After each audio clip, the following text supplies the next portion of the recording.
La confiance en Dieu dans les moments difficiles n'est pas une idée abstraite. C'est une posture intérieure qui transforme la manière dont on traverse l'épreuve.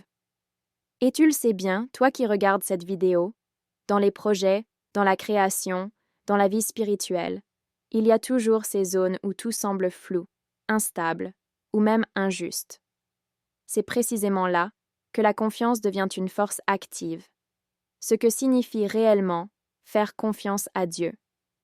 S'appuyer sur quelque chose de plus grand que soi quand nos propres ressources semblent insuffisantes.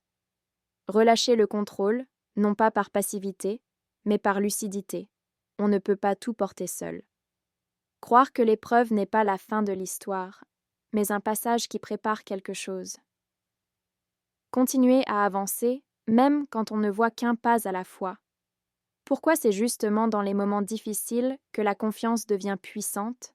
Parce que la foi n'est pas testée dans le confort, elle se révèle dans la tension. Quand tout va bien, la confiance est une idée.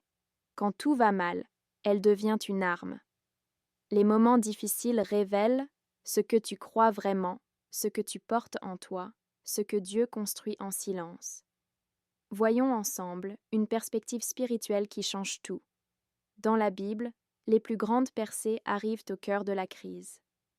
Joseph devient gouverneur après la prison. David devient roi après la fuite et la solitude. Moïse découvre sa mission dans le désert. Jésus manifeste la résurrection après la croix. La difficulté n'est jamais un mur, c'est un seuil. Comment nourrir cette confiance au quotidien? Parler à Dieu comme à un allié, pas comme à une idée lointaine. Relire les moments où il t'a déjà porté. T'entourer de paroles qui élèvent. Continuer à créer, avancer, bâtir, même petit à petit, refuser de laisser la peur écrire le scénario. Une phrase qui résume tout. La confiance en Dieu, ce n'est pas ignorer la tempête. C'est croire que tu ne traverses pas la tempête seul. Avoir confiance en Dieu, ce n'est pas un sentiment qui vient quand tout va bien.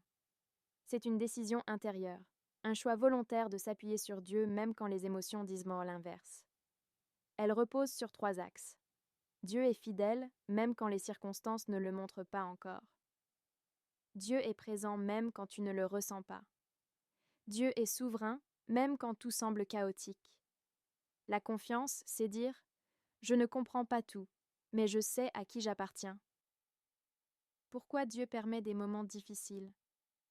Pas pour te briser, pas pour te punir, pas pour te tester comme un professeur sévère, mais pour révéler ce qui est déjà en toi, t'arracher à ce qui te limite, t'amener à un niveau de maturité que le confort ne produit jamais, t'apprendre à dépendre de lui plutôt que de tes propres forces.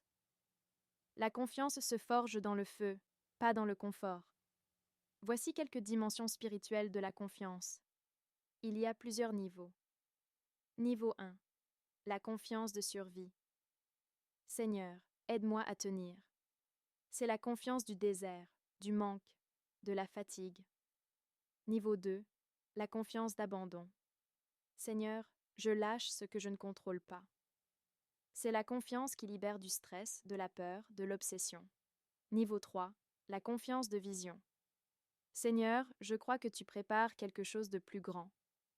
C'est la confiance qui ouvre les portes, qui inspire, qui bâtit. Niveau 4. La confiance de maturité. Seigneur, même si je ne vois rien, je reste stable. C'est la confiance des géants spirituels. 4. Comment développer une confiance solide et durable? 1. Par la mémoire. Rappelle-toi ce que Dieu a déjà fait. La mémoire est une arme spirituelle. 2. Par la parole. Les promesses de Dieu sont des ancres. Elles stabilisent ton âme. 3.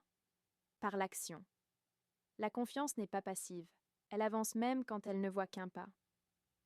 4. Par la relation. Parler à Dieu, même simplement, nourrit la confiance. 5. Par la persévérance. La confiance se construit comme un muscle, une vérité clé. La confiance en Dieu ne te promet pas une vie sans tempête. Elle te promet une vie où aucune tempête ne pourra t'engloutir. Merci d'avoir regardé cette vidéo. À la prochaine pour une nouvelle vidéo.